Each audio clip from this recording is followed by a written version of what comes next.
Here joined by hang on a second, I beg your pardon. Do help me out with the name now, Inam, please. Kingsley. That's Kingsley, yes, Kingsley Makhubela. Yes. Thank you very much. Kingsley Makhubela, former ambassador of South Africa to Portugal and Kenya. You're welcome, Kingsley. Thank you very much. And of course, we have Thamsanqua Zhou, who's joining us for this conversation as well. You're welcome. I'm still learning, and it's the reason why we have her here to help me with my South African pronunciations. Gentlemen, I apologize. But Inam, please, if you'd fire off with the first question. Again, gentlemen, thank you so much. I'll start with Thamsanqua. Thank you again. Now, in the context of decade-long U.S.-Iran hostility, how significant are these strikes now? And are we witnessing a symbolic deterrence move or a genuine escalation that alters regional balance? Yeah, good morning, and good morning to your viewers, to your listeners. Good afternoon to those that are watching later. So this is very serious. It's not about escalation. It's not about any other term that you might use. This is serious because they have, for the first time, targeted the person that is at the very top of the Islamic Revolution in Tehran. And they have taken him out. So it is not about being reported as dead. This has been confirmed by Iran itself, and also confirmed by the President of the United States. And of course, Israel was just being cautious earlier on. In the art of war, it has been, not traditional to target the person at the top. So this is a new way. It's not clear then what is going to happen, because once you reach those ends, it basically means that both sides will try and employ different kinds of rules. It's not about the diplomacy. It's not about what's been agreed. All wars, whenever you think about them, Ukraine, Russia, or any that's going on, there has always been an unsigned gentleman's agreement that you don't go for the top leadership, which appears to be the surgical decision that the Americans and the Israelis decided to do in this hopefully, maybe they were hoping that it was going to shorten the war, but it is not clear what will then happen, because sometimes you take somebody who is at the top, who is probably trying to advocate for peace, and you get somebody who is very radical and get the opposite. Back to you in the studio. Mr. Makhubela, let's come to you now. Let's talk about the energies market and how everything is going to be affected. It's one thing for there to be war between America and Iran. It's another thing for it to affect countries that have no business, like here in Africa, oil-producing nations, non-oil-producing nations. What are we looking at when it comes to the energies market? Good morning, Collins, and good morning, Inam. My name is Mazzino. Collins is the producer who you've been interacting with. He's all right too. Yes, Mazzino. Good morning, Thamsanqua. No, the reports that the Strait of Hormuz has been shut down by the Revolutionary Guard is quite concerning, because it's likely to create serious challenges in terms of the logistics and the supply of oil around the world. Europe gets its 20% of oil literally that is transiting through the Strait of Hormuz. Strait of Hormuz is too strategic for both logistics and the oil. And now oil shipping company are reporting that now the insurance will likely go up. So the alternative route is going to be the Cape of Good Hope in terms of movement. But where are they going to get oil? And what we're crossing our fingers, I'm crossing not only my fingers, my toes too, that in the conflict, they don't go after the oil infrastructure in the Gulf. Because if that was to happen, it would burn down a lot of oil wells. It has taken more years to put down oil wells in Iraq that were affected and in Kuwait. So if this was to happen now, given the scarcity of the resource, it will create problem. When the market opens tomorrow, Mazzimo, you're going to see serious challenges around the prices of oil. There are projections. Some people are projecting that tomorrow we may see $100 per barrel. If that was to happen, it would hit hard a lot of economies. South African economy would be hit hard equally because of the depleted reserve. We don't have our reserve. The Americans are talking now about the possibility of tapping into their strategic oil reserve. So the world is likely to face serious challenges, and this would affect the inflation around the world. That's a big risk that we are looking at now. Mr. Makhubela, still on that, let's talk about the regional power balance that this is going to affect. Are we looking at a situation where this is going to spill over from being Iran, Israel into the Gulf states like, well, proxy wars, for instance, like Iraq, Lebanon, and Syria? What's going to happen to these countries that are approximately in the same vicinity? You know, I listened to the debate at the Security Council this morning. Countries are saying they reserve the right, particularly the GCC countries, they reserve the right to retaliate. Saudi Arabia is making quite clear that they are going to retaliate. If that is to happen, it's precisely what Iran has been warning everyone about, that this is likely to become a regional war. Are these countries going to fold their arms and not retaliate? We don't know. So I think that's where everyone is talking about really not climbing the escalation ladder now to de-escalate.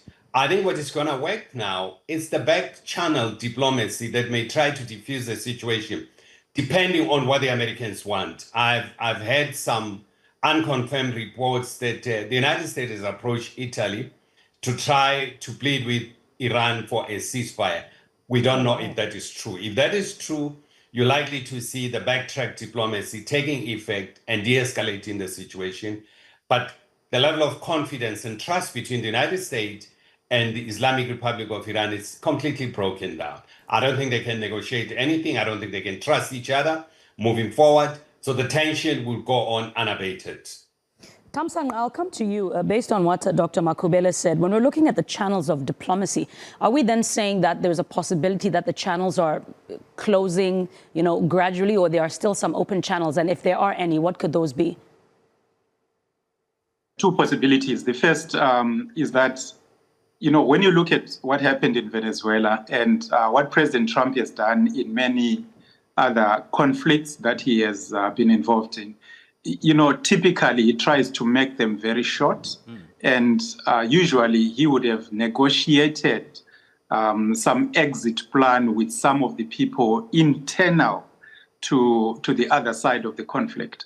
So it would be good in this case to assume from a diplomatic point of view that some of the people that were negotiating in Oman, remember there were negotiations that were so advanced between the Americans and the Iranians over this nuclear issue, which, by the way, we were told, you remember the 12-day war, when the Americans, got involved for a night or two. At that point, we were told that the nuclear facilities and whatever they wanted to do had been dismantled. So, but now that is the same reason that is being given. So definitely, diplomatically, behind the scenes, there would have been something that was being negotiated.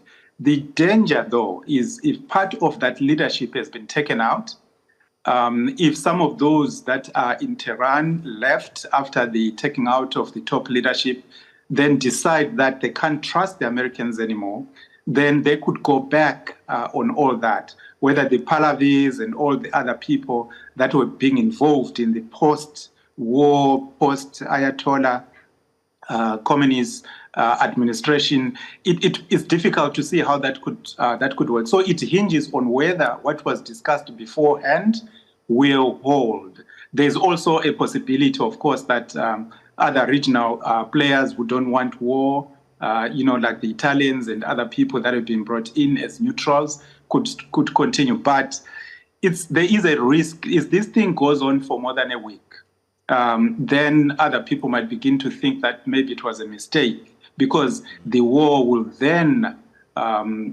develop into something else that nobody ever thought. Remember Iraq, remember Syria, Libya, all these other places. Then if it goes on for more than a week, we are likely to see something totally different. But if it ends within the next 3 or so days, then that will be achieved based on what they had tried to negotiate before. Thamsanqua, doesn't that seem to be what the intent of the American president actually is? I mean, he came out to say it himself. He said, this is your opportunity, people of Iran. Go out there and take your government.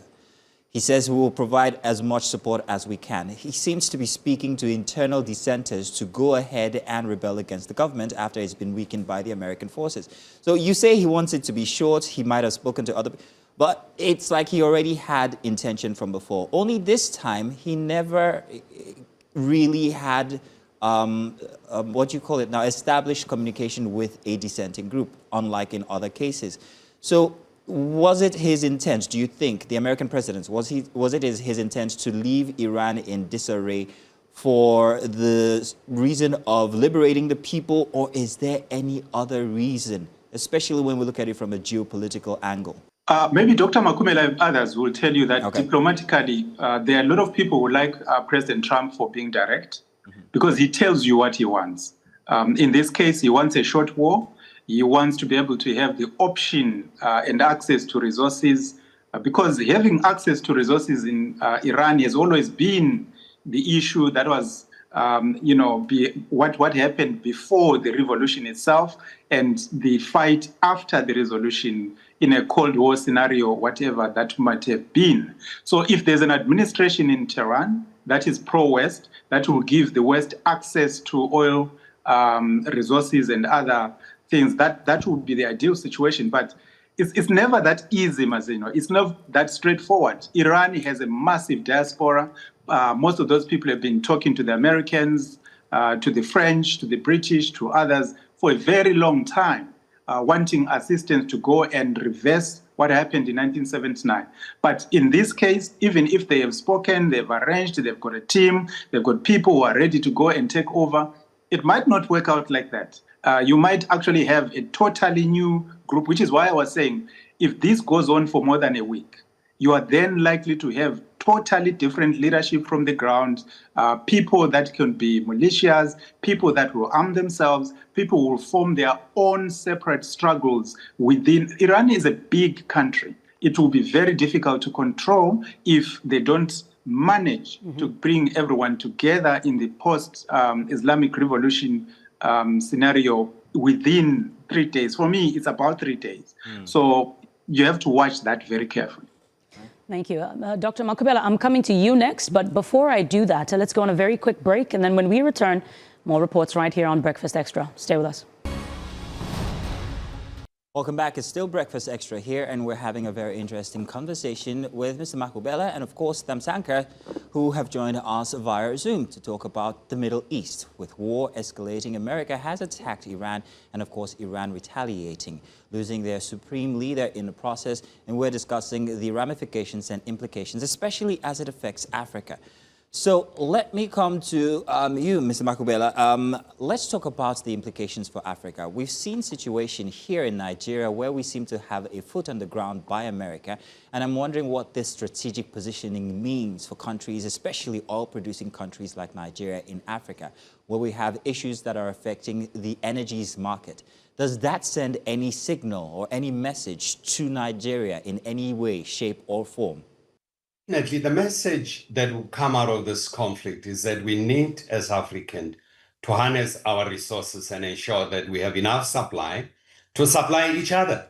And reliance on each other is the critical thing that has to happen moving forward. Nigeria has huge oil resources. There's no need for countries like South Africa that are scarce in this energy resources not to tap into that market. So that interdependency will become much more accentuated after this conflict, particularly if the oil prices were to rise beyond what we can afford as ordinary people around the continent. That's where the big issue is. But Mazino, what has come up out of this attack is that the United States actually underestimated the military capability of Iran. It's for the first time that a country is able to hit 7 countries at a go simultaneously, and with the level of precision that we've seen. So it shows that's why there's panic going on in Washington. Jack Schumer is trying to convene a meeting of the Senate to try to bring some sanity to this. I don't know if he's going to succeed. It turns out also that the Gang of 8, as they are called, senior leaders in Congress, were not all informed. Those on the Democratic side were not informed. So you're likely to see polarization and much more pressure, particularly with casualties coming out of the conflict. We're looking at what happened in Manama. there's a speculation that close to 200 U.S. servicemen may have been killed during the attack there. So we're going to see how this is going to impact us, but there is definitely a concern around the African continent. Now, Dr. Makhubela, if we look at the regional and strategic consequences, I want us to start with Iran, and I'm hoping that you would be able to enlighten me, especially because, of course, a few casualties, the highest being the leader, has been reported. Now, if multiple senior Iranian commanders have been killed, which some have been confirmed, how might that affect operational command within the IRGC or Revolutionary Guard? You know, the Revolutionary Guard have a huge infrastructure. We've seen during the 12-day war. Each time a general or a military leader is killed, they are able to replace that with another one immediately. It would, of course, disrupt some level of command and control, but I don't think it would really obliterate any activities as we've seen. I mean, I stayed the whole night following events there.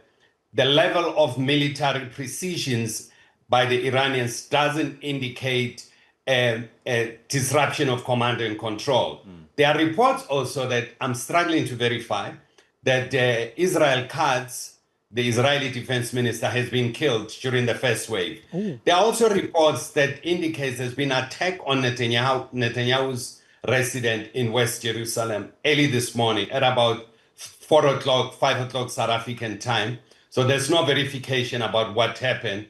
You know, we are battling with disinformation and fake news to try to distill what is factual and what is fake news. There's a deluge of information on the internet now that is circulating, and the challenge is really to distill the truth from fiction. All right. And then, Thamsanqua, if you can help me, in terms of galvanization now, could this galvanization hardliners and escalate retaliations across the region?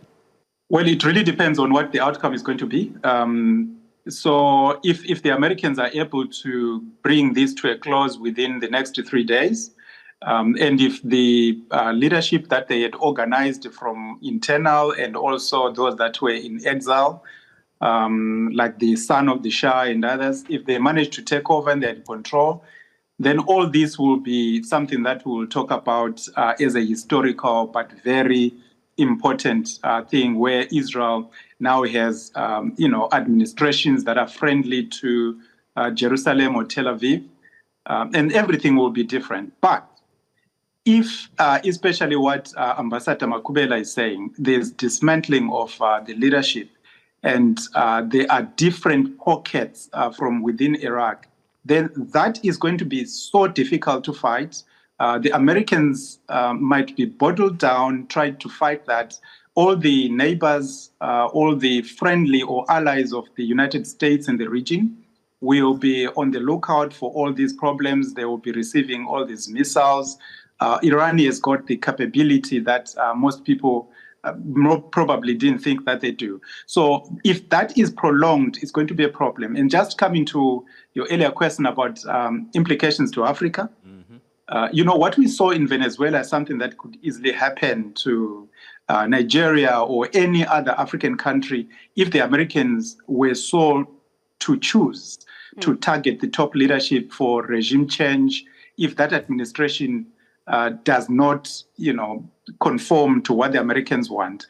But if they are, kept in Iran or in that conflict for a very long time, if things go wrong, if they go not according to plan, then they might begin to think twice about getting involved in this kind of operation, because it's not going to be easy to pursue resources through military power. At some point, they're going to be stuck. So I think Iran and what is happening now is quite significant insofar as how the African continent, it's no longer business as usual. Nope. It's no longer, the Trump administration does not want African leaders who go there and kneel down and, give him praises. They just want people who are strong, who can show that they can advocate for their people, their national interests, and they're strong leaders. And if you don't do that, they either can take you out or they can work with you if you are going to do something that is within the American interest. But whether there will be military intervention, in the way that we saw in Venezuela, what we are seeing now in Tehran, maybe that will depend on what happens in this particular conflict. Back to you. Thamsanqua, please, can you say that again for the people in the back, please? Thamsanqua is very. Thank you very much for saying that. I think it's something most people are scared to actually identify, but it seems like a pattern. But we're not addressing it. However, let's get back to Iran now. Let's talk about the units here that are involved. Might I say not involved? Let's talk about the army. The Iranian army have been an independent kind of unit when it comes to the dispute here. No one's taken advantage of them yet. What do you foresee happening with the Iranian army? I'm not talking about the Revolutionary Guard now. I'm talking about the army who have continued to remain independent, even from before the war. Most people in the army will be young people. So it really depends on how patriotic those young people are. You know, Iranians are very proud people. Those that are within the country will most likely resist anything that's coming from outside, including those Iranians that have been in the diaspora, and it's a huge group. But those that are coming from the diaspora are not necessarily military people, but politicians and political activists that have been, fighting and lobbying and organizing themselves. So there is that possibility that, what you saw in Afghanistan, what happened in Afghanistan is the Americans and other NATO forces, they invested billions and billions. There was military equipment, they trained local people, they thought they had everything organized over many, many years. But when the Taliban then started taking over, they realized that most of those Afghan people could not necessarily be relied upon to sustain a situation or an infrastructure politically that could make sure that the American interests are maintained. So this is the danger. Most of those army people outside the Revolutionary Guard might turn out to be anti-Western, anti-NATO, anti-American, anti-Israel. In that case, it will be very difficult to work with them because it's a very big country. What more if that leadership has been dismantled and you have, like the original concept of war within what was called jihad, not what the definition is in nowadays, but in the old ancient times where there are different pockets in different parts of the country, where it's difficult to have military intelligence on those. You don't know what they're organizing and they're all different, as opposed to where you can have Israeli intelligence that tells you where the leadership is, and you can easily take them out. If you have different pockets in all different parts of the country, all doing different things, different tactics, different reasons why they are fighting, then it will be difficult to fight those. And regionally, it will also start to spread. Because remember, the Iranians had planted seeds of, when they were working with Hamas or Hezbollah or any other, or even in Iraq, they have got, political capital where they can always get support from some of those people and forces on the ground. Back to you. Oh, thank you very much, Thamsanqua. There are groups of arguments that actually say that the Iranian army might be one of the biggest players when it comes to the Iranian theater after this war.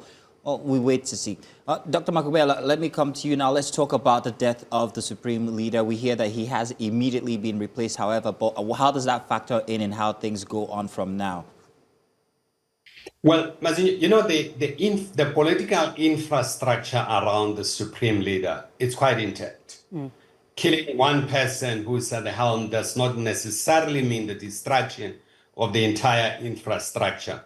And I want to come back to this question that we've been discussing about the loyalty of the army. The Iranian army is very loyal, and their loyalty is derived from the theocracy that is based on the Shia theory that really looked into the Ayatollah as a supreme leader and respect for the supreme leader. No doubt about it.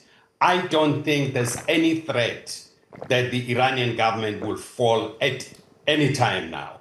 It won't fall in the next few months. The issue that we need to focus on, I think now, It's how is the Iranian government going to react to this? I've seen a report a few hours ago that it's attributed to Trump, saying that the Iranians should not retaliate heavily. If they were to do that, you come very hard on them. It was published by one online newspaper, which is an indication that the retaliation by Iran was unexpected.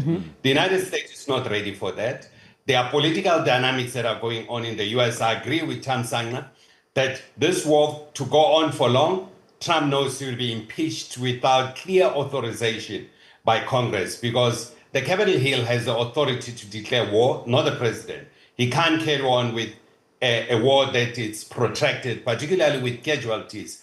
So I think the Iranian army would close ranks now, and they would keep on retaliating. The next few days, in my own view, are going to be very fundamental in really defining what direction is the war taking. But I can tell you the Iranian army is much stronger than before.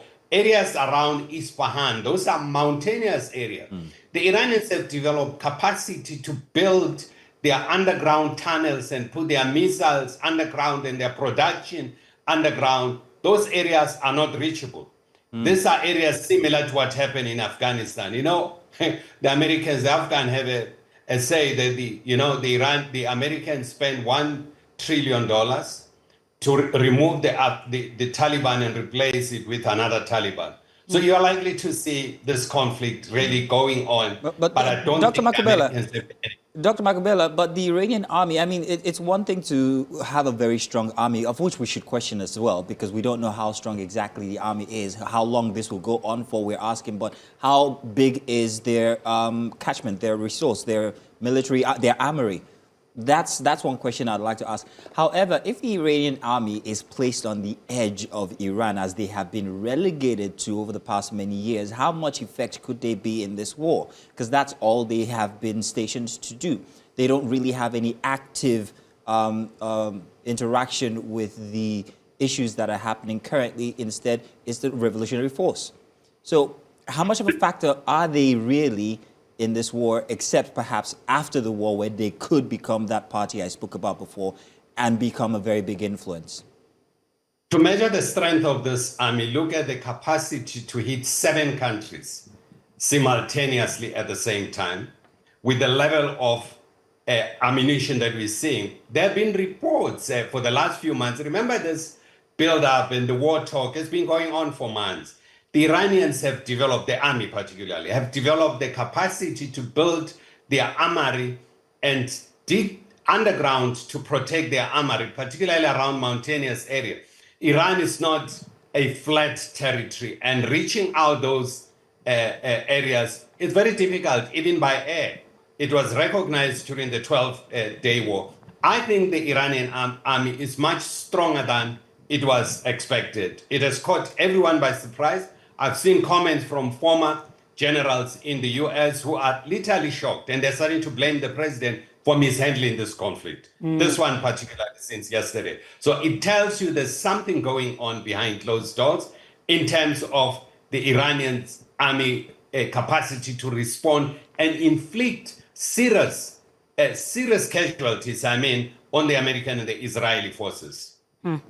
Thamsanqua, let's talk about the condemnations, because we've seen, I know that President Putin as well put out a statement condemning what has been happening, hasn't necessarily communicated, if you will, offer aid. China has not said anything either. So what role could global powers like China, like Russia, and like the EU play here? Difficult to see anybody getting involved from a military point of view, at least within the next month or so, depending on how long this goes for. But of course, if it stretches like what happened in Syria and other places, then they will protect their interests in a different way. So remember, the oil from that region, as we speak, there are no flights that are allowed in the region. For instance, airspace closed. So the impact on a global scale in terms of the economy, the movement of people and everything else will begin to bite. So the interest will then define how people are going to, or how countries and other leaders globally are going to get involved. But there's no doubt that NATO members and those that are on the Western side would want to assist the Americans and the Israelis as much as possible. You heard the British and others talking about participating, logistics, making sure that their planes, their bases, their aircraft carriers are used for, within the whatever the Americans might want. They might want to share intelligence. The Russians, the Chinese, they tend to stay away. They've got their own issues, and they don't want to face the Americans because there's no point in doing that. Because the Chinese have got Taiwan to worry about and what the Americans might respond. So there might be capital in saying if they don't get involved, then the Americans will also be persuaded not to get involved when China does something as well. Or Russia, then the solution in Ukraine can be based on what Russia has been able to do. So I don't think they would want to dive in and participate, but they will be available as part of the solution. We'll see people going back to Qatar or maybe going to Geneva this time because the region might also be able. But the main worry for me is that if this extends, then some of those within the region, like Hezbollah, like Hamas, others that are aligned to Iran that are within the region, those could be emboldened then to start attacking Israel. So all those gains that you saw after October the 7th might be reversed very quickly. And I don't think President Trump wants that. He wants a Nobel Prize, so peace prize. So I don't think he wants to be kept down in wars that will cost American lives, cost a lot of, because things can change very quickly. If this war becomes too bloody, it will be dangerous. Thamsanqua, the irony is this is someone who has been clamoring for a Nobel Prize, like you say, but he has started with the biggest armada anyone has seen in over 20 years, a very big war that might escalate into something that, we do not know the anatomy of yet. But let's take a look at geopolitical body language here as it regards the different parties here. You mentioned NATO. Europe, however, has been very, very polite. It's not really saying anything regarding where it stands where this war is concerned. The African Union, however, has called for peace, for calm, noting that Africa has been through a lot and the energies markets, anything that happens to the energies market will affect most African countries adversely. But what strong position should the AU be taking when it comes to this war? Also, I'll let you answer that one first, Thamsanqua. Let's not overlabor it. What position should the AU be taking currently? Well, the EU has already taken a position because they are predominantly in support of NATO, and NATO is America. And they know that they've always said that Israel has a right to defend itself. They are allies of Israel. They are allies of the Americans. So in this case, them not voicing too much is simply because they want the Americans and the Israelis to take a lead.